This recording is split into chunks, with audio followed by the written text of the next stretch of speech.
Gents, I just want to pause the episode for a moment to let you know about the Strong Men of Value Academy. You will have heard me refer to it a number of times, and I want to bring more attention to it. So this isn't just a program, it's a life-changing environment and community of men who are focused on personal and professional growth. We're looking at areas of relationships, wealth, and health, things to help you thrive and maximize your life. Imagine having bi-monthly one-on-one coaching sessions with myself, weekly group coaching calls, and an incredible brotherhood of high achievers by your side. Now we're diving into resilience, leadership, and holistic growth to not just succeed in your career, but to thrive in your health and your relationships. Your journey to greatness, it starts here. So join the movement and you can apply for the Strong Men of Value Academy. You can head to themanthatcanproject.com to find out more.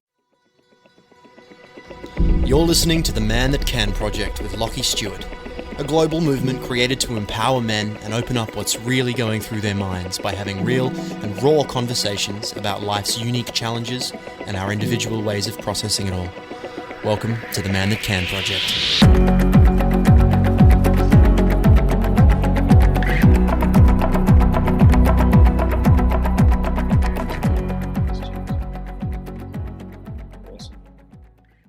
All right, guys, welcome back to another episode of the Man That Can Project podcast. I have no idea what episode we're up to because I'd never counted, but I know we're over 200.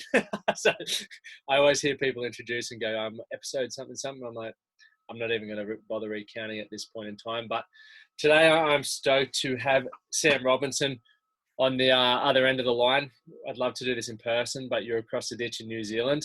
And I'm sure, as you just jumped on, you had a few beers with the boys last night because COVID restrictions are starting to be eased. So the pubs are back open and you made use of it. So good on you. I'm fucking jealous. I'll have a few beers tomorrow, so I might be feeling the same way as you. But before we hand it over to you, Sammy, I was fortunate enough to be connected or get introduced to you through our mutual friend Conrad, who has also been on the podcast a couple of episodes ago, and you jumped on one of our men's circles, and I know you're a big member of the Man Cave over in New Zealand and running men's circles, and you've got an incredible story, and obviously we've had a bit of a yarn about the things that you've the challenges that you've had and overcome, and it's a really empowering story. For me, I was inspired by it, listening to how you overcame things, but you consider yourself a typical Kiwi bloke that took the not so typical path through life of all its ups and downs. And there's probably a lot of lads out there shaking their heads, going, yeah, not shaking their heads, nodding their heads, going, yep, can relate to that.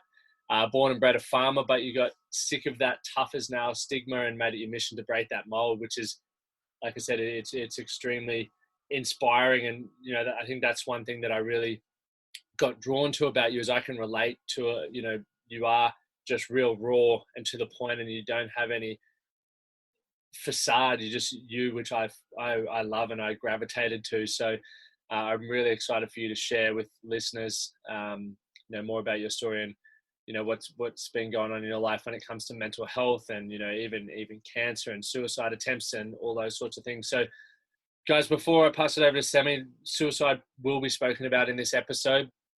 So just make sure, depending on, we're in 156 countries now. So make sure you have access to those lifelines if you do, the hotline, sorry, if you do need them. Here in Australia, we've got Lifeline Australia on 13 11 14.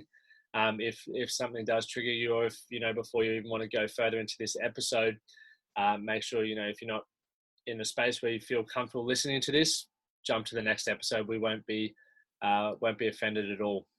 So thank you guys once again for tuning in. Over to you, Robbo.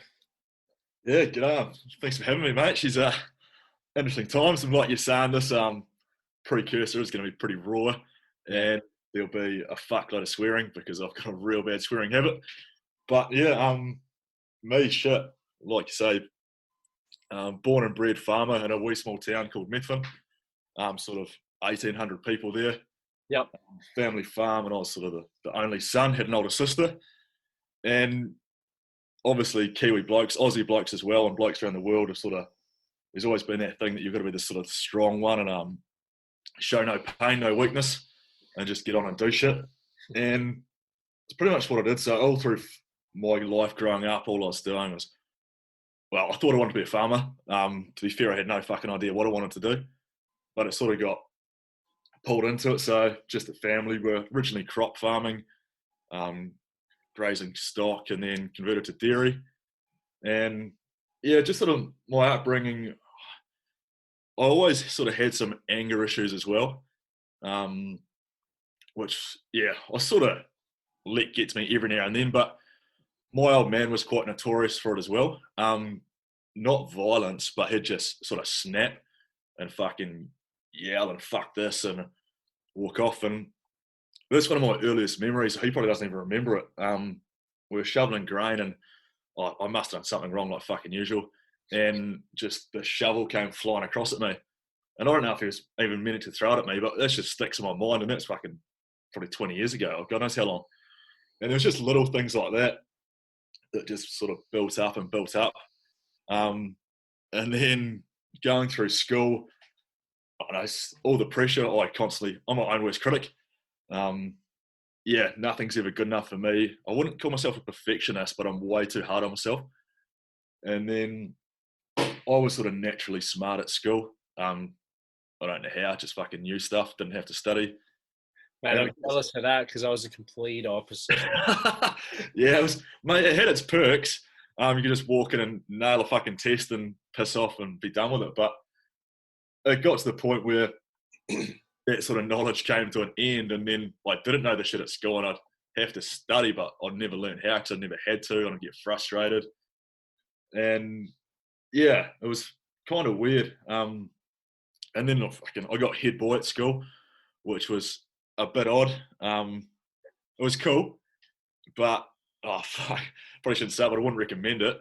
I'm pretty outspoken, so it just sort of happened. I've always sort of said my piece, but I was sort of dealing with hidden demons anyway, mainly from the pressure side, from not knowing what I wanted to do. Everyone sort of seemed to have their life on track, like they were going to go be a builder or a lawyer or fucking God knows what. And I had no idea, but I just felt this massive expectation that I'll be taking over the farm. And I felt, yeah, quite trapped, unsure, and things started just getting to me, and I just had random releases, and more sort of the anger came out, and I was sort of known by people, like even through school growing up, I remember like, oh fuck, Robbo, he's the angry one. Playing footy, like I was never a great rugby player, but I just throw my body at people and had no disregard for myself. And then a real random situation happened. Early 2008, every lunch, me and the boys would go out and play sort of league or rugby on the front field. And then one day I just started dripping with sweat after. I was like, this is fucking weird. Like came back in and my body was just like pissing. I was like, oh, I must just have the flu or something. And then, yeah, it happened the next day. And it sort of happened every day ever since then. My body just randomly overheats and sweats like fuck.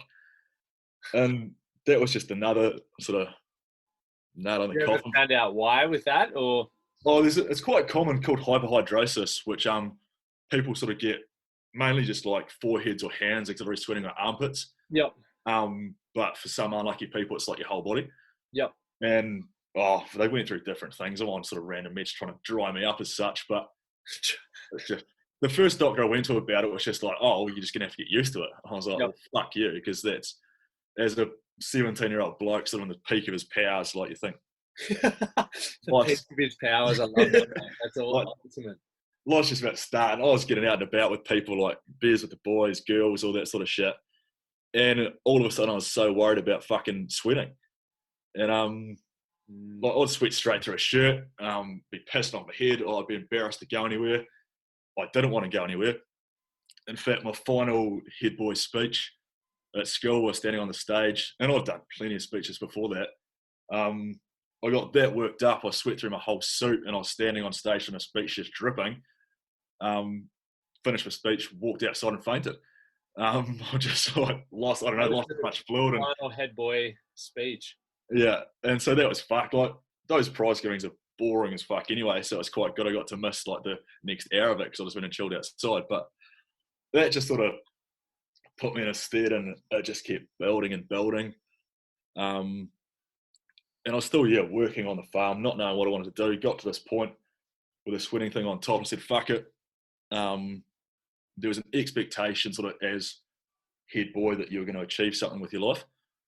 And it's like external pressures, and I fucking took it real bad because I still had no idea. So I thought I'll go to uni and study law and commerce because I thought, maybe I'll be a lawyer for shits and giggles. Got down to Dunedin, and it was my first time sort of obviously moving away from home. Like, it was only 3 hours away, but it felt like a world away. Yeah. And it made me miss the farm. I met some good people down there, but I couldn't really, release myself fully because I was so trapped in my head, which is weird, and in a sweating thing. So social functions, going out to the pubs and stuff, I'd be that worried I'd just drip. So I just fucking started closing off. And then I missed the farm, missed everything. So just pretty much spent a year either at my girlfriend's house or boozing in my dorm room in our hall's residence. Went to my first 3 law lectures. I was like, nah, fuck this. So just pulled out of that and just battled through a commerce degree because it was just shit I knew. Yeah. And then couldn't wait to get out there at the end of the year. I was like, no, I'm done. So went back. Were you ever given any? That's a lot of pressure. I couldn't imagine. I definitely wasn't head boy. Yeah. Not a chance in hell. But it's funny, or not funny. It's cool to hear like those pressures that get put on, or we perceive to be there because of our role and our title, and obviously you carried that into the next parts of your life. And looking back, even when we finished school at 17, 18, we don't even know who the fuck we are, let alone what we want to do with the rest of our lives. But it's like, you need to have it figured out because next year's university and that's the rest of your life, mate. Yeah. That's when you think it's fucked, that concept. It doesn't make sense. And the pressure, man, like for kids going, like I was fortunate. I just accepted that I wasn't smart. So I just focused on sport, which was brilliant.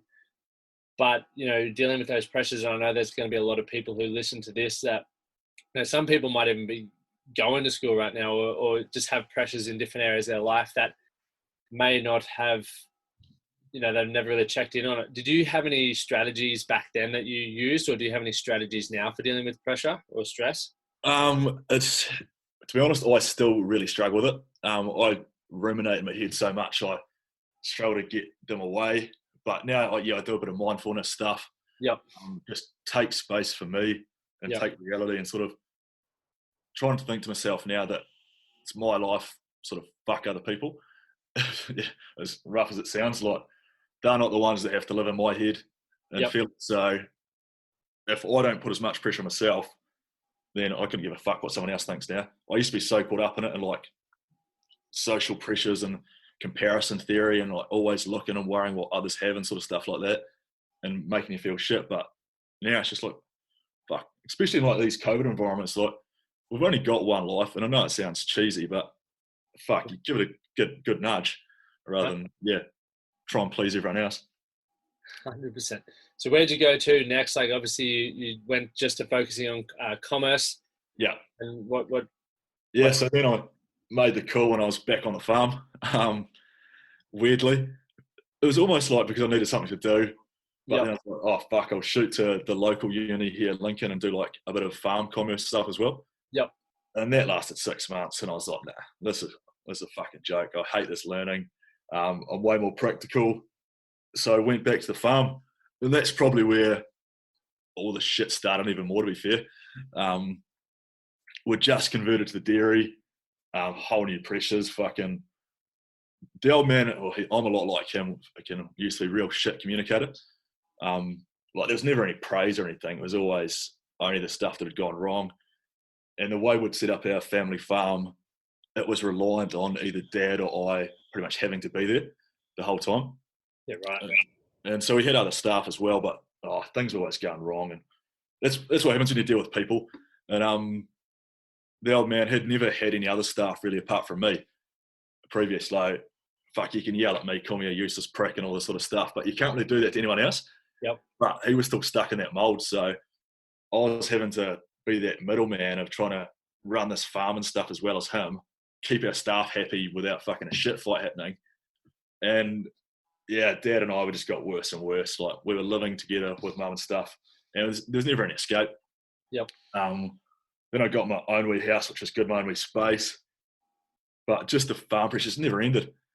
And like I got real jealous of everyone else, like taking weekends and doing this, or like during snowstorms, like this going back. I remember at school, like we had, I think it was a foot of snow on the ground, and all school got cancelled. Everyone's like, "Yeah, fuck yeah, this is awesome!" Like week off school, and we had 1,000 cows grazing, and we lost all the power. It was just a fucking mess. We're just feeding out bales of straw constantly, and I was just backtracking through Methodom tractor, watching all my friends have a snowball fight. And I'm 15 going, fuck, I'm going to work 16 hours today and freeze my tits off, just feeding cows. And it never ended the work. And I was like, what the fuck am I doing this to myself? It's interesting, right? Like that whole concept. And I know obviously at 15, that's, you're just helping your family out. And it wasn't, I guess, a fully active choice. It was what it was. But people are doing that in everyday life now, right? Like, yeah. They're watching the world go by and seeing people doing things that they wish they were doing, and they're just going, I wish that was me, but I'm not prepared to put my hand up and actively seek change. Yeah. It's crazy. It's madness. And that's why I recommend just doing it, just making the jump. Like, I know it's scary, but fuck, go for it. And like, I'll talk about that more in a bit. But yeah, got to the point where I was like, nah, fuck it, I can't do this. I really started losing my head. The drinking was getting ridiculous. That was my release. I'd play rugby was my release, throwing body at people. But then, what did I want to sort of touch on that, because I think it's so common with alcohol being a release for men. Like, what specifically did it allow you to do? Like, how did you use it for you? Like for you? So it's actually a good point. Like, I used it mainly. It started as a tool for the sweating. I could get to like maybe 13 or 14 beers and I'd forget about it. And with the sweating thing, once it started, the more I thought about it, the worse it made. Just got anxious and I could feel it. Like, so if I'd get to that point of beers, I'd be like, fuck, yeah, sweet. Not worrying about the sweating. And it actually calmed down. I wouldn't give a shit. And I got to 13 or 14 beers, I would be on the ground. Yeah, disgusting how much we drank. Like, Method's drinking culture, because there wasn't a whole lot else to do. You just fucking get hammered the whole time. Everything revolved around it. You'd catch up with boys, and this is the issue with us blokes and people in general. You don't talk about feelings. You get down there, you'd get absolutely steaming drunk, talk about farming, sex, and sport, and that was it. And there wasn't just a couple of quiets. It was till you comatose and thrown up somewhere. Yeah. And that's just how it was, and that's fucking what I was doing constantly for like 10 years straight. Yeah, it's wild. It's when you think, I'd hate to know how much money I'd just thrown away down my throat on booze. It'd be fucking disgusting. That's what we did, and that was my release though. But I'd get to through those beers, and then I'd have another one, and that was like my trigger. And I was like, "Fuck this! I've got to feel pain."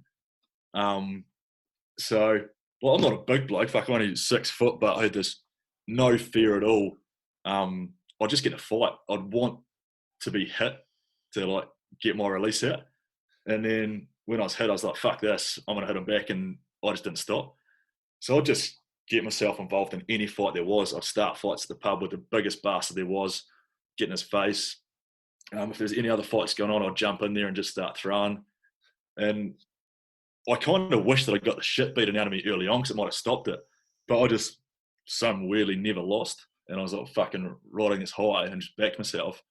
And I was just doing real dumb shit. And if I couldn't punch someone, I'd punch like brick walls and shit. It defies logic. Like, there's that many fucking walls around like our house and sheds that got holes in them and things like that. It's interesting, even on that point, like there's a lot of people who get themselves in really sticky situations based off the back of being steam and drunk. Yeah. And they still never accept responsibility. Whereas they, as you just said, like you got to a point where you'd have that one beer that would send you over the edge, and then it was game on, let's go look for a fight. Yeah. And it's really interesting that, people go, right, well, in order to stop fighting, it's got to stop fighting. Simple. But it's like, well, for some of us, we need to stop drinking as much so that we don't have that trigger. Yeah, that tip-on effect, the trigger. Yeah. So, because it's for that exact reason. I used to do the similar thing, right? I actually found a photo that popped up on my Instagram the other day at my 18th and I've got these girls in my arms, and I'm in this white, disgusting shirt, but all my knuckles were bleeding. I still remember that night because I couldn't get in a fight, so I headbutted the wall, and then I punched it, and I was just bleeding. Like, obviously, you split your knuckles when you punch a fucking wall. And I remember back to that, and I was like, you were such a loser. Yeah. Right. I know, I've got photos like that too, just random, like, all my hands are fucked anyway, like every single note, and cuts and shit. Yeah. And yeah, it was a fucking muppet, but I wouldn't just do it when I was drunk either. Like, dead cold sober, I just fucking get angry, and I didn't know how to release or talk, so I'd just punch something. And then, yeah, everything was getting sort of worse and worse. Like, the sweating hadn't got any fucking better. And then I tore my ACL, my first knee surgery for rugby, and that sort of stopped one of my releases. So all of a sudden I couldn't fucking go do that. So I was like, sitting there, what am I going to do? Fucking just drink more beers because I got nothing else to do. Yeah, it was fucking odd. And I want to, just to touch on, even when you said you were like, you'd get in a blue or punch someone, even when you were sober, because you didn't have any other releases. And I think so many of us blokes get to that point where that anger and resentment builds up because we don't know how to communicate, or we're told we're not supposed to experience or express our emotions in any other way. And, fighting's a tough man's thing. So that's how we tend to do it. And it's knowing what we know now, like even from your experience alone, like people who are going through similar things, it's okay to, one, the first part is awareness. Like, if you've got a problem, and we've all got our fair share of problems, to then acknowledge it and go, yep, that sort of is me. What can I do to fix it, right? If you'd, from a younger age, Sammy, been led to believe that it's okay to communicate, or you'd been taught, to communicate, that might have saved a whole heap of shit. Yeah. It would have saved a whole lot of fucking hurt, a whole lot of walls, a whole lot of injuries. Yeah. And that's exactly, just making it socially acceptable and the norm to chat about feelings and release. And especially the way my head operates, where I just ruminate around and can't forget stuff. Like, I can fucking remember being cut off by a driver like 10 years ago, and I'm still dark at the prick. Like, I just can't. It's a weird concept. I just like these little things in my head, and it's like, it's so full of just frustrations and shit that I just can't release. And so that was the build up. But, and I guess the knee surgery as well, and then everything got to the point. So the farm was still there, but we've been it was like 98 years of our family being on the farm. Wow. And I knew I didn't want to be there, and I sort of had done a couple of, like, actually came to Australia and worked on a strawberry farm of all things. I had a girlfriend his uncle was managing, and I just needed to get out for a while. Where was that in Australia? In Stanthorpe. So right on that. That's right. You mentioned that the other night. Yeah. Yep. And so, that was an experience. Got over there, never fucking strawberry farm like that. And next thing you know, there's like 65 Taiwanese and Korean strawberry pickers. Like, it was just mayhem. I've never seen anything like it. Just fucking flying down these little patches on trolleys and shit. And I ended up being sort of like a patch manager there. So doing all their pay, their time sheets, the hiring and firing, the patch management and shit. Yeah, right. And I was only there for 3 months. And the olds came over to visit. And Dad was having this, he sort of sat me aside and goes, oh, fuck, when are you coming back? Contract milker on the farm, he's fucking useless, everything's gone to shit. Yep. And I just felt this sense of guilt.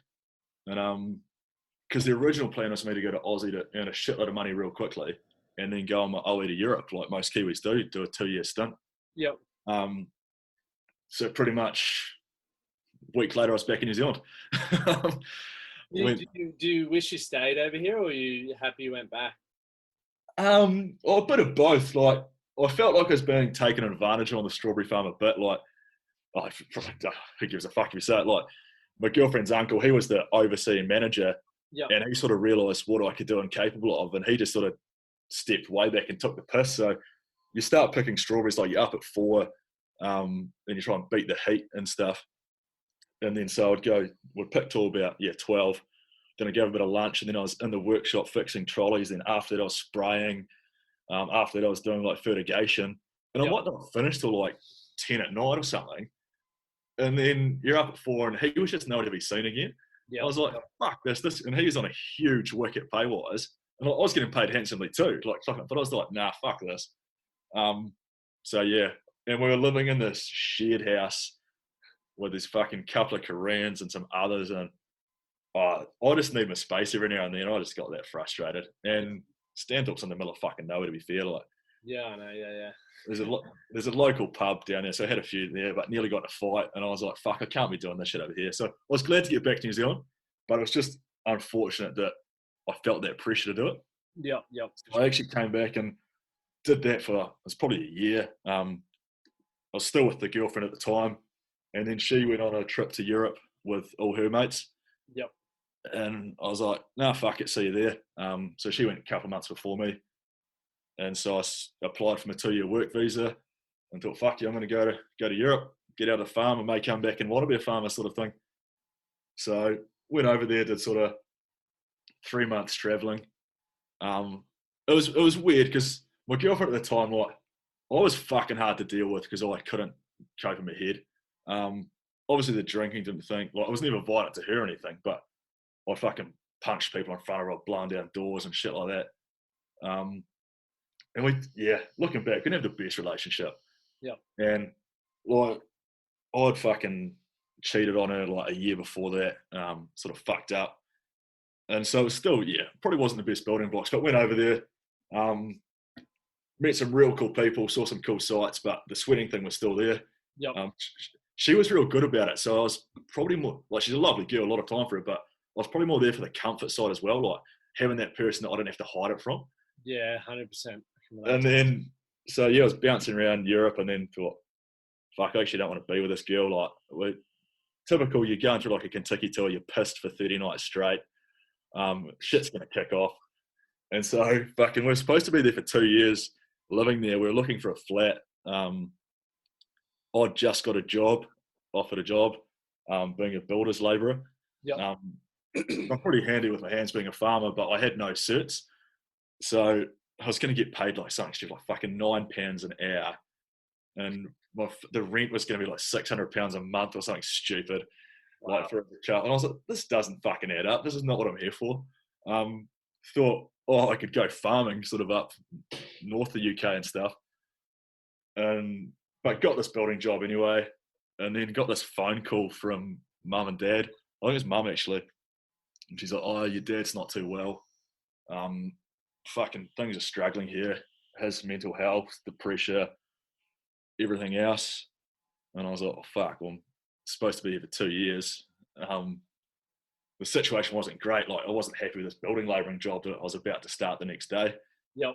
And it was, I was like, oh, fuck, what do you want me to do, mum? And like, they still say to this day that it wasn't because of the farm that I came back, but probably the pressure I put on myself and the guilt. I was like, fuck, righto. Yep. Book a flight. So that's the game. I shot over to see my cousin in Ireland real quickly. Yep. Caught up with my best mate that lives in Lincoln over there, and I was back on a flight to New Zealand after 4 months of my 2-year visa. And I still fucking regret that because you only get one chance of that OE thing. Yeah. And knowing what I know now, I wasted it. But came back to the farm and took on more of a role and just sorted out everything there, just like being Mr. Fix-It, flogging myself to death, hating it again, wondering why the fuck am I here? What have I done? Had a shit relationship with my old man. We never came, like I said before, he's not violent, he just snaps. We never came to blows, but I've fucking thrown him against the wall. I've been choking him out against the wall and stuff. And that made me feel fucking terrible. Like, I hated it. And it's the weird thing, like, I used to get in all these fights, but I actually hate fighting. I feel sick when I punch someone, but I just fucking get myself into it. And things are going weird, like, and to top it all off, the fucking girl that I'd broken up with in the UK, she ended up moving back too. Cut her visa short. 4 months later, we're back together, which is a fucking shitstorm. You shouldn't get back with an ex anyway. They're an ex for a reason. But she would fucking, I'd bought a house in Methven. Couple of boys were living with me, flatting. And my girlfriend, she was coming down to stay quite a lot. Yeah. And we'd had this chat for a while that I'm going to move to Christchurch and go back to uni, finish my degree and do something different. Dad had sort of laughed at it. he's fucking never thought it'd happen. And then I thought, maybe I'll go join the police. That didn't happen. He just laughed and scoffed at that. And I just got to the point where, it sounds terrible. I'd gone back to uni. I was studying sort of part-time, but still farming, doing a bit of both, all sorts. And it wasn't sustainable doing uni and farming full-time. Then one day just came home randomly and goes, I'm going to break up with my girlfriend today. I better tell her that I don't need that room in Christchurch. We're not going to get a house. There must be a common occurrence. If we were trying to get a fucking flat together, I'd fucking freak. I don't know. But so that was a bit of a shit fight. Yeah, probably has commitment issues, to be fair, knowing the rest of my life. And she was gutted. Like, she was fucking heartbroken. But it was tough. And I was still battling these huge mental issues that I hadn't brought up with anyone. Like, everyone knew I was a fucking psycho. But no one had ever asked me, oh, fuck, are you actually okay? Or are you right and stuff? And I went on a massive downward spiral after that. Like, one of the boys I was living with, it's a bit of a shit fight. So my girlfriend, she was gutted. She was fucking heartbroken. And next thing you know, my flatmate, one of my friends is trying to spade her like a couple of weeks after we broke up. And like, me and this girl been on and off for like fucking 3 years. And I thought that was a real shit cunt thing to do.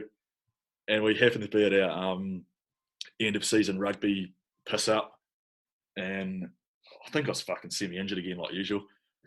And I was sort of running the bar and the music, and it just happened to be that his phone was playing the music. And all these fucking messages kept popping up from Liv. And I was like, oh, hang on, cunt.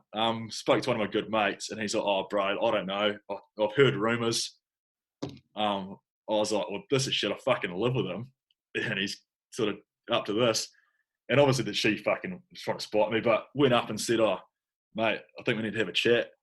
And he was pissed as well and just sort of laughed. So I fucking lost the plot.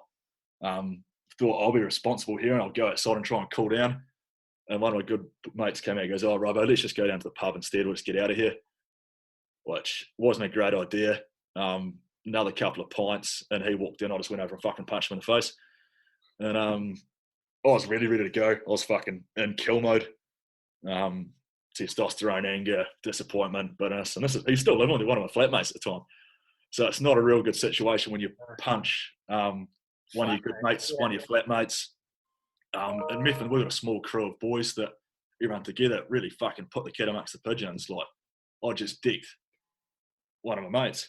And everyone jumped on and pulled us apart. Like, it wasn't a good punch. I was fucking gutted. And I just wanted to kill. So I just went out and went fucking crazy. I was punching walls, punching everything.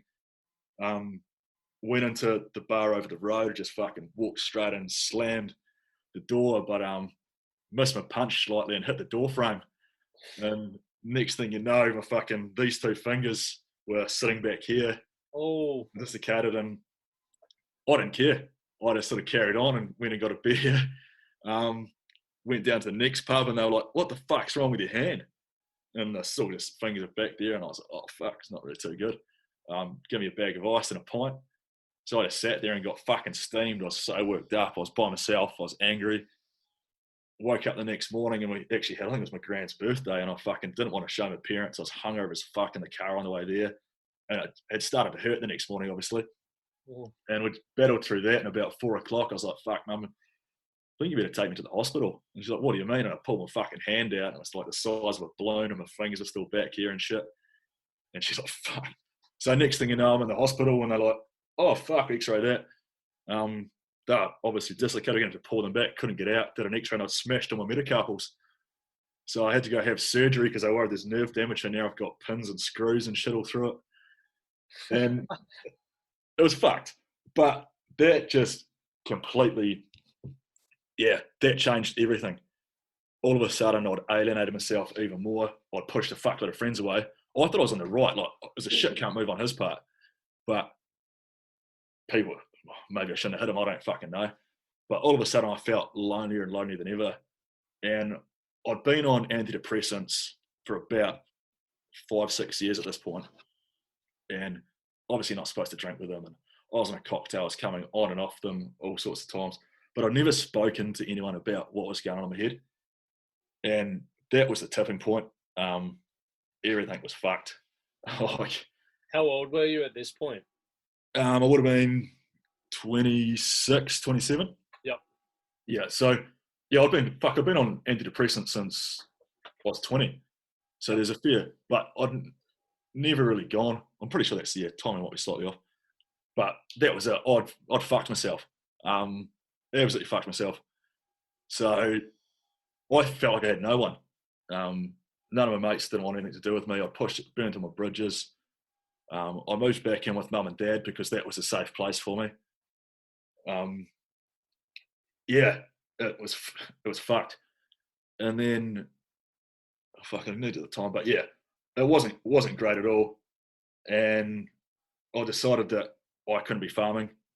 So he made the call to sell the farm, which was massive. Yeah, well, 98 years there, so. It had just cracked 100 years when I made the call. And it was fucking tough. Like, there was so many tears. I felt guilty. Mum and dad say, "Oh, it wasn't your fault. You didn't make the call." But the simple fact is, if I said I wanted to be farming, we'd still have it. Yeah. So it's 100% on me. And they were just trying to make me feel better. But everything fucking, yeah, just compiled on me. The sweating was still there. I had no idea what I would fucking do. I was going in some deep, dark holes in my head and hadn't spoken out. I think I just got done my knee for the second time for ACL again. So again, couldn't play rugby, had no fucking friends, and didn't speak like a typical bloke that has never been taught how to show emotions and feelings. I didn't see any other way out. So I'd always had sort of dark thoughts like suicidal tendencies and thoughts like, fuck, just, mate, it's easier. And I'd witnessed my dad in positions with, we found him one night in his truck, he'd just gone off with a knife and stuff. And none of it's pretty to watch. And I just got to the point where, yeah, I felt like I had fucking no one else. I'm done with it. The pain was getting too much. So snuck out in the middle of the night, pushed my car in the driveway and took off. I'm lucky that I was speaking to a counsellor and he must have noticed some signs and had got my parents to take my guns off me, to lose access to my guns, which is fucking blessings. If I had my guns, I 100% wouldn't be here. But suicide scared me, the whole concept, because I was worried that I'd fuck it up and wouldn't do it properly. But I still got to the point where snuck out, took off up the gorge, bottle of pills and a knife, and I'm raw here, was going to dump these whole pills, slash my wrist and drive off the gorge, which is about, 40, 50 metre drop into river. And that was me. Fucking the pain was over. And obviously it's a weird feeling. It's everything sort of stops and goes into slow motion when you're having these thoughts and you're about to do it. And obviously I didn't realise Mum had heard me sneak out. And fuck, the Rakai Gorge is about a 25-minute drive away from where we are. Yeah. She'd been out looking for me for hours. And she just fucking came to the gorge and saw my car around this randomly corner. And it was fucking weird because it's got no significance at all.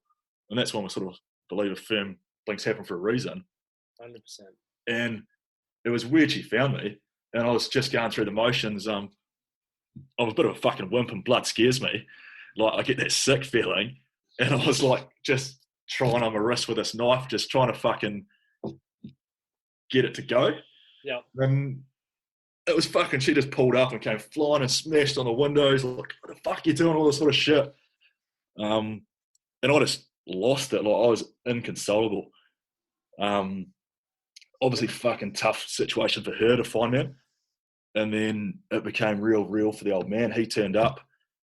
I don't know how long we sat there, and they got me back, and the doctors came around. I think they sedated me with fucking God knows what.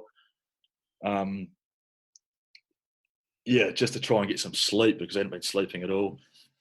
And then, well, that was fine. It wasn't fine, but woke up the next morning, I was in the exact same position. Went on a rampage, punched my whole fucking house in the rooms. Saw a photo of something, so just put my fist through it, glass smash, so I started cutting my wrist. Why do you think, just from your experience, because the statistics over here is women attempt to take their life more than men, but men are more, they get the job done. Yeah. And generally it's in a more violent way. Why do you feel like, even what you said, you were going to have a whole heap of pills, slit your wrist, and then drive off a gorge? So that's pretty... It's a pretty dramatic way to do it, isn't it? Yeah, and I didn't want to really ask this question on here, but I'm curious, and I think there's probably people with the same question. But like, why? What was going through your head at that time to think of something so violent? And Yeah, it sort of comes back to I had to make sure it was going to work, because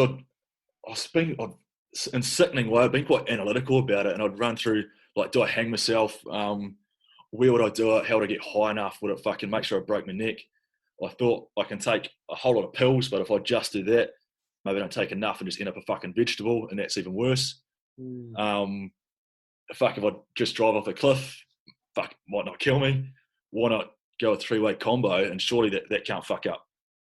Like, the easiest way would just been to put a gun in my head and fucking pull the trigger. But I didn't have access to that anymore, which is a fucking blessing. But so I had to find a way that was going to get the job done. The cool thing about all of that is there was someone waiting, like someone who cared enough about you to go driving around. Exactly. You know, even in a time where you were really struggling and you didn't think that care was there, it was. And it's just weird, like that mum. Yeah, I don't know how to explain it, but that was fucked. But like I said, that the next morning nothing had changed in the glass, and mum came in, and next thing you know, I think I went out and said, I'm done now, mum. Sorry, or whatever. Hadn't gone deep enough. I'd fucked that up too. I was just literally, I don't know. And so I was taken to Christchurch Hospital in an hour. I'm not sure if the cops took me or who took me. But then I got admitted to Helmorden Mental Health Hospital, pretty much, for my own safety, which was, to say it was the most fucked up experience I've ever been in is not doing it justice. That place is fucking horrible. Like, every 15 minutes they're coming through your door. I got put in there from the hospital at like 2 a.m, and I was like, I fucking can't sleep. This place is weird. They do like a full medical on you when you get there, make sure you got no weapons and fucking everything. I need some sleeping pills to sleep. And they wouldn't give me any, even though I had a prescription for them. They're like, nah, you just got to go. So I was sitting in this fucking room, cold shithole, with this wanker that came around every 15 minutes shining a fucking torch in my face to make sure I wasn't dead. And I just lost it. Like, there's so many random people in there for different reasons, and it's not their fault, but there's guys like running down the hallway naked. There's guys opening your door, pissing everywhere and shit. And me being me and aggressive, if someone fucking barges tomorrow, what am I going to do? I'm going to fucking try and hit them. Yeah. And it's not their fault. So the whole thing was fucked. And they put me on to like these counsellors and this psychiatrist. And it just happened to be that this fucking cunt of a psychiatrist that I've went to a couple of years before in Ashburton, when I thought, right, I'm going to help myself.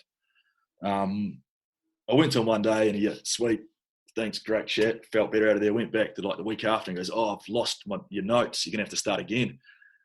I was like, fuck off, cunt. That's horseshit. And told him to go fuck himself and walked out. And just the chances that this prick was the psychiatrist on duty at Helmorden. And I walked in, and so there's quite daunting. Little nurse came and got me, and she put me in this fucking room with these 5 people, like standing there watching me like I'm a fucking head case, which I was obviously. But I was just walking. I was like, nah, this isn't happening. And like, what do you mean? So I said, I'm about to hit this cunt. And they're like, why? And so the reason, he denied it, and he lied because obviously he didn't want to look like a fucking idiot professional in front of everyone. And I said, you're gonna have to get me out of here. I'm gonna lose the plot. And so I just fucked off. And next thing, I got put in this like weird space where I was in this wing of this mental health hospital, trapped, but I wasn't under the care of that psych. I was supposed to be under the care of the other one, and they forgot about me. So I wasn't seen by a professional apart from this little counsellor junior for like 8 days. And I was like, fuck's this shit up to? And mum and dad were coming to visit me, and I had a friend come and visit me. I was like, I'm getting out of here. And then they cut my visitation rights. I wasn't allowed off the premises. I was allowed off the premises before, as long as I was with someone that had signed me in there. And they said, nah, that's changing. And I said, right, I can't see you later. Because I'd gone in there voluntary when I was at the hospital. and they started threatening me to section me. And mum and dad came and they was like, nothing's happening here. We've got to get better help somewhere. So I just told them, you can try and stop me, but I'll be fighting every single cunt on the way out of here. Yep. And they let me go. And that's sort of the problem with our system at the minute. We're so under-resourced and underfunded that it's not mental health hospital, it's just the system. Yeah. But that's where I sort of started with a whole new journey. Like, that was my fucking rock bottom. And being an outspoken bloke that I am, I thought, I've got to change this. I was so fucked off at the system that I came out. And it was when we've discussed it, that it's okay to talk thing was punching around online. Yep. I just put this big spiel on, pretty much saying, yeah, it's great that all you people are sharing that it's okay to talk, but none of you are actually fucking talking. You're trying to encourage people that are battling their health to speak out when that's actually the toughest fucking thing to do, is to open up to someone. Let's change the onus and put it on people that are actually feeling better to be the ones that go talk to these people and ask them how they are, how they really are. And I said my story. I told them that I'd tried to take my own fucking life, been battling it for 14 years, put it all out in the public. And it was massive. It took off. It was just a fucking rant that next thing I know went viral. It was picked up fucking all over the world. And then a few reporters got in touch with me. We did articles, and I just said it how it was, and they went, madness. That this Kiwi farming bloke comes out and says it how it is. And I was fucking brutal. Like, I had so much to say about how fucked things were and how fucked society is, and that people are fake as fuck and all sorts. So yeah, it was that sort of started off, and next thing I was like this fucking mental health ambassador. But the problem was, like, it was great to be helping people, but I hadn't helped myself. I wasn't fixed. It was like a side project, and it was real cool to be helping people and doing all these articles and speaking engagements and stuff. But I let that pressure get to me as well. And I'm fucking a stickler. I don't listen to my own advice. I was telling all these people to be open and talk, and fucking I was out there doing it. But in the closet, I was just like fucking pulled right into myself, and I was still hating life. Yep. And then to fucking top it all off, I went and got fucking cancer. I went and got it. Fucking cancer turned up, and I was like, this is the absolute cunt. You got to tell this story, because how this all came about. I think. Yeah. So it was funny because I'd actually gone back to uni at this time to finish my degree, and then I'd been out on the piss one night, like usual, and obviously couldn't pull a girl that night or something, or fucking had to wander myself home, and I was lying in bed scrolling through Facebook, and this random ad thing popped up, and it's like, Blue September, whatever, have you checked your balls lately? Like something as crude as that. And I was sort of sitting there like pissed to bits. I'm going, fuck, I've never actually checked my balls. Gave him a wee fondle, and what do you know, there's this fucking little noduly lump things. And I was like, oh fuck, it's a bit crook. Me 5 years ago, I'd have said, oh fuck, don't worry about it, mate, just strive on. But I thought, no, I better go. I had a real good relationship with our doctor in Methven. She was a new doctor, she was a change of scenery, went into Cheryl, and I was like, yeah, fuck, you're gonna have to find my balls. I found a lump. And she said, oh fuck, and righto. And she wandered it on. She's like, yeah, no, that doesn't feel too good. We're gonna have to go get a scan on this. So instantly I was like, oh fuck, here we go, I've got bloody cancer. I told myself I had.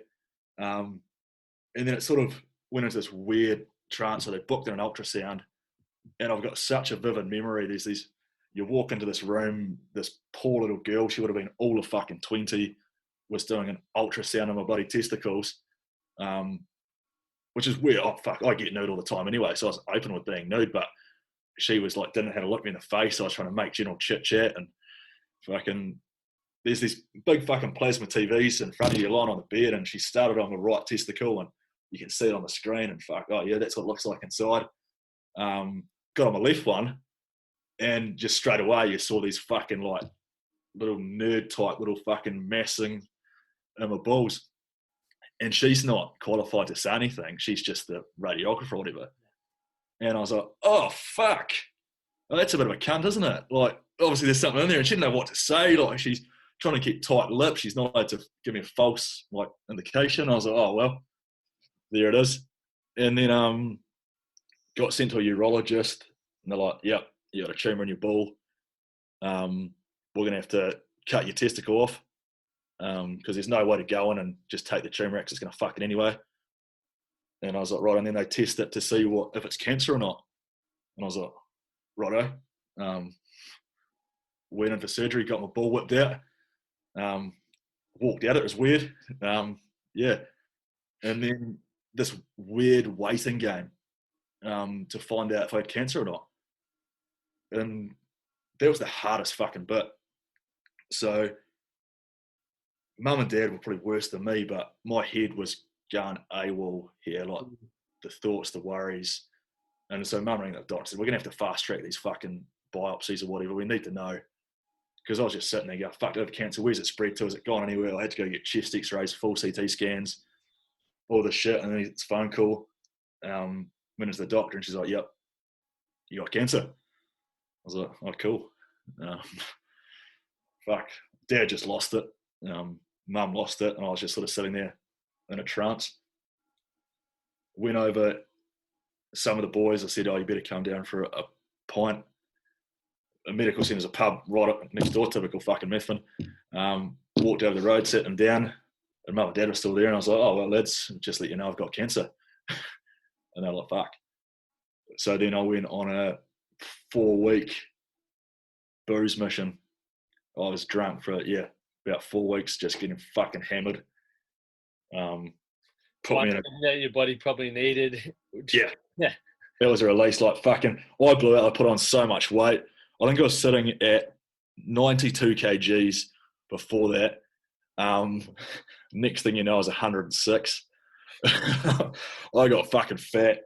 It was good. I sort of had a goal like, oh, fuck, it'd be funny to hit the ton for once in my life. And I got to 100 kgs and just kept going. Overachiever. Yeah, but it was weird. But I said no to chemo. I took a gamble. They were going to give me 2 blocks of chemo to do it, or if the cancer came back, they'd give it 3 blocks. And there was the chances, I don't think I could deal with chemo right now.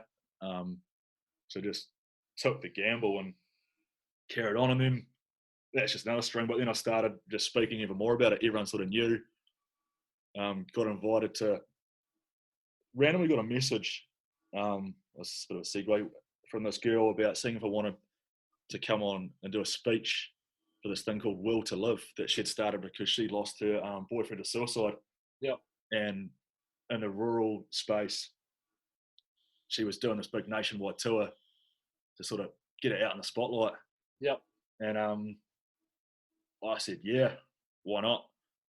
And in between this whole cancer thing and finishing uni, I decided that fuck, man, there's something completely different.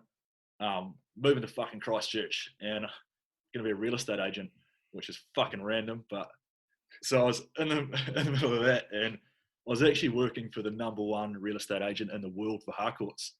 I'd come straight from farming, never sold anything in my fucking life. Went to one of his like evenings he had for agents and just asked questions like I do, and he shoulder tapped me and said, "You better come work for me," which is massive. Like, yeah, 100%. Playing for the fucking All Blacks on your first day of rugby sort of thing. So I'd been with him for a year, and the pressure was getting to me. Like, I just felt like I wasn't good enough, like I had my whole life anyway. Went back into my hole, didn't speak about it. And all the timing sort of happened. I felt lonely, fucking had no girlfriend again. Didn't know what I was up to. And got this invite, do you want to come speak? I was like, yeah, fucking A. And it just happened, the fact that 2 weeks before that, I'd quit my job. I said, I can't fucking do this. There's too much pressure on me. Which is like saying no to the All Blacks. It was fucking tough as well. But I was, again, burning at both ends. I was working like fuck, drinking like fuck, putting every single drug I could find up my nose for release, which is something I hadn't been into before. Like Methven, there wasn't big drug culture, but coming to Christchurch, you could get cocaine or MD fucking just as easy to get a pint. And so I wasn't sleeping. I was just, I was done. And so I went on the speaking gig and sort of said what I had to say. and there was just like fucking silence. And people just like shaking their head, going, mouths dropped, going, what the fuck? Because I just laid it all out there, just open and raw and crazy. And Ali, the founder's like, what are you doing for the next couple of weeks? Do you want to come to more of these on tour? I was like, well, fuck, I've just quit my job, so fuck, I got not much else on, so let's do it. Let's do it. So got part of that, and I think I did 9 of the speeches. They went to 17 places around the country, and it was huge. And we were mainly talking to young farmers, young shepherds, which had been isolated. Like, they may not see anyone apart from their colleagues for fucking the whole week, and they might have to drive fucking a couple of hours to go to town and stuff. And it was huge. The response we got from that was fucking massive. Ellie's told her story about losing her partner, and there was other lads, and we'd have people from each area that sort of share their stories. And we had so many people just coming up to us after going, fuck, thank you, like, because there's so many programs out at the minute that encourage people to speak now, but they're real fucking like medical based and flowery and like softly touchy, whereas we're just hard hitting blokes, swearing, drinking, openly saying, fuck, I tried to kill myself, this is how, fighting. And the response we got was massive. And it's all relatability, right? Like, I think that's the, I think it's good that you're being your authentic self, and you don't feel the need to change to get a message across. It's like, you'll hit the right people, and that's what's needed.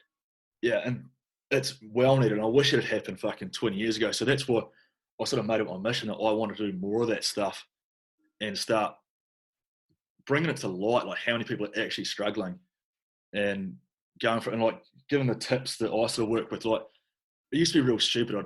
Typical farmer, I'd have like a wee notebook, and yeah, we spoke this the other night in the circle, but it's about acknowledging those wins. And so if I got out of bed that morning when I'm feeling shit, I'd write down, got out of bed and had breakfast, and I might have an absolute shit of a day, and I can look back in that notebook and say, fuck, I've actually achieved something today, and have that win.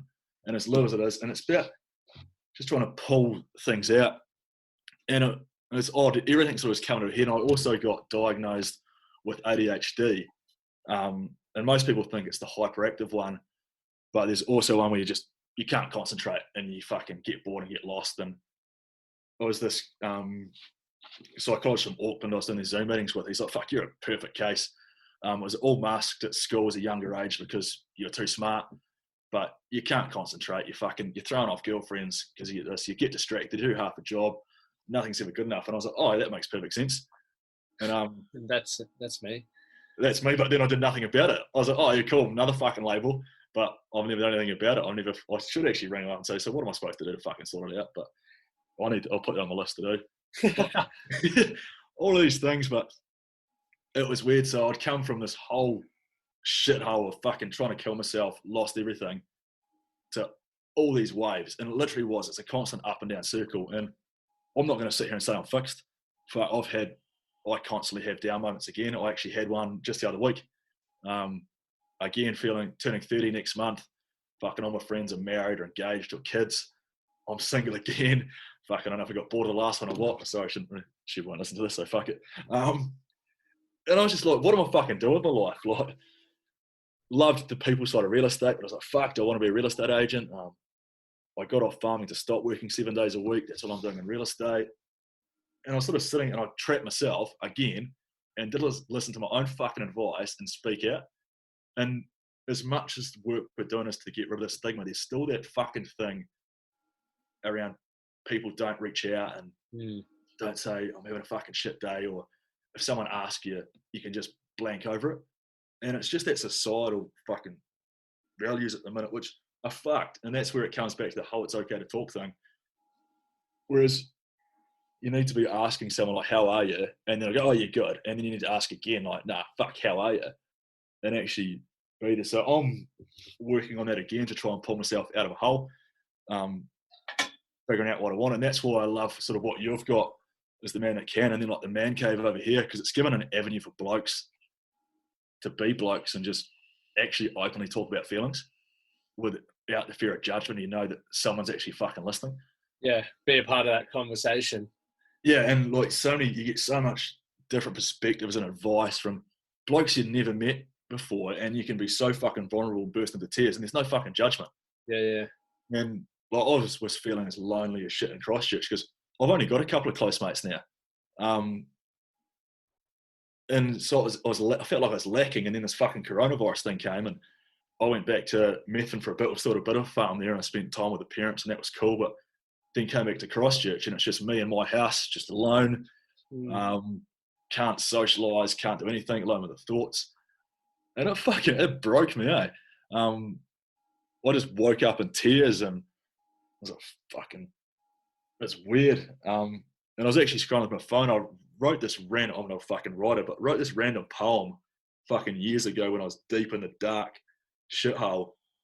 And I read it, and I was like, fuck, I'll resonate with it again. I'm spending so much, and it's called Real Men Don't Cry, and it finished like Real Men Do Cry. But I was like, I'm going on this mission to help people again, but I'm not fucking helping myself. And society's fucked with it. Like, that's why I hate all the bullshit you get on like your Facebook and your Instagram. Everyone's so fucking happy. And it's all fake. No one shows the real shit. And I'm such a straight shooter that I just call it out. Like, I even had a fucking argument with the boys the other weekend. Having a few beers just about their thoughts and coronavirus and their fucking economy. Like, politics is never good. No.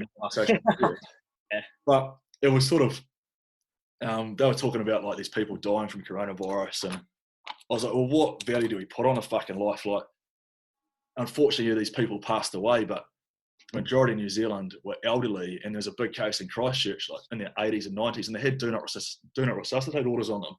So unfortunately, they got sick, but they had this DNR, so they couldn't even try and save them.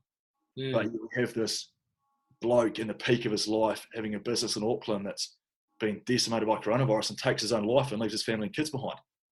And I was like, well, to me, that the mental health and the loss of his life is far more important than someone that's had a DNR, that's had a fucking good innings, and that we need to change. And we ended up having a fucking shit-hot argument about it. And one of the boys was like, fuck, Robbo, calm down. And I'm passionate as fuck about mental health. And I was like, you boys don't even think about this. And these are some of the blokes I've grown up with. Yeah. And I was like, hey, fucking, it's in a small community. Like, you haven't even, But that was a shit fight. Yeah, I can imagine it would be. And it's all down to everyone's values and beliefs and the way they see the world. So I always avoid those conversations. I know. Well, I should do too, but I'm just arguing opinionated. But it just comes back to the whole thing that people don't know how to talk. And society's so used to just having a message through like Facebook or Instagram or a text. And coronavirus has highlighted how much human interaction we actually need to be having. Or just getting on a proper Zoom's been good. Like, people are like, oh, fuck, I can Zoom. And they're actually speaking to someone and having these catch up in a fucking text message.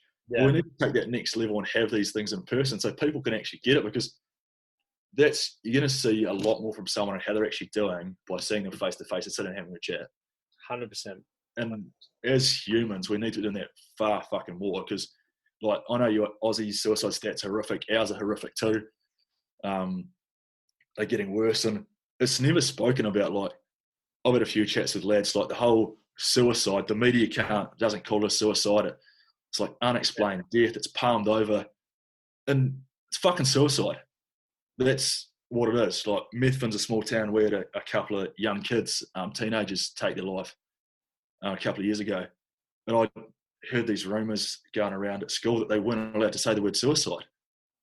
And I was like, how the fuck is that helping? All these kids know that this girl took her life, committed suicide, and you're literally fucking masking it. Yeah. I wanted to get in schools and say, fuck, this is what's up. This is me. I try to do the same thing. Suicide's real. Feelings are real. We need to be doing it at a fucking early age to teach these kids that you're going to have fucking moments and that it's okay to have these moments, and teach them how to talk. 100%. And also teach the other side, the people, like, how to react if someone comes to them saying shit. Like, when I opened up and I told a few people, they were fucking like deer in the headlights. They don't know how to fucking react. We've never been taught. When someone comes, oh, I fucking want to take my life, what do you fucking say? Exactly. Yeah, you don't really know how to respond to it, and that's the challenging thing. But that's why even anyone who listens to this is like, people want to be a part of the solution. So actively start learning to ask better questions, listen, all those sorts of things, make people feel heard, make people feel like they belong. Like that's what we can do. Yeah, 100%. People, they need to, like, people are time poor as well, or they think they're time poor. There's a amount of, like, on the notorious talk, you look at that screen time on your phone, and you're like, fuck, I've wasted so much time on this fucking thing. 10 hours on Instagram today. Yeah, and it's ludicrous. Like, we need to be taking stock of that and taking that time to actually stop, fucking breathe for a second, embrace the environment and have a chat to someone. 100. Because we do have so much time. Like, you see these stupid memes out like, oh, it's hard to fucking get home and cook dinner for yourself, but you've just watched an episode of Netflix. I might as well fit in another one. And all of a sudden you've fucking wasted 2 hours. Well, just spend 10 minutes of that fucking talking to someone. Yeah. And if that becomes more normal for people and they're not having this false perception on social media that they've got to please everyone in comparison theory, it's going to change the fucking world. 100%. As humans, we're fucking dumb because we all know this. We just don't do it. And like, yeah, there's always the simple things we neglect because it's too easy, right? Like it's yeah. And it's a weird concept, and it frustrates me. Like, I get so worked up about it all, and I just want to fix the fucking world. And then I don't know where to start. I get so into it that I forget about everything else, and it fucking ruins me. Yeah, it's that. And, so yeah, it's just we've got a few things coming. Like, their Will to Live. They were supposed to be doing a tour this year. Like, the whole concept of the tour last year was to fundraise to put on these, like, platforms in place. Coronavirus has put a stop to that for now, but we're coming up with ways and avenues just to try to make it normal, to try and stop these horrific fucking stats. Yeah. And eventually, hopefully, we can overhaul some of the mental health system because it's 20 years behind where it needs to be. But that's no single person's fault. It's society, it's labour, it's money, it's fucking all sorts. The barriers to entry probably aren't great too. Like, to be a psychologist, well, there's obviously a fair amount in it, a psychiatrist, and it's limited space. It's a long fucking time, but that's ambulance at the bottom of the cliff sort of stuff. If we can knock it early, you're not going to have the need for all that. And so I think we've been starting in the wrong place to fix it, to be fair. Yeah.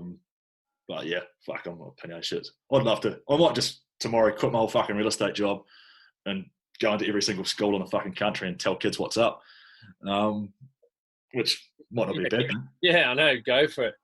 Matt, on that note, we're going to wrap up. Yeah, boy. I just spoke like fuck. I get carried away. Okay, I appreciate all just got tongue-tied then. Everything that you shared, and that is a real life fucking story, and that's what we love to hear, like what it's like for each individual, because for me, there's so many more questions I could ask because to get inside the mind of you and what you're going through, and I think there's probably people with a lot more questions as well, but I'll attach all of your social media stuff so people can reach out to you. And fucking know, send it through. But I'll let you sleep off that hangover, mate. Yeah, cool.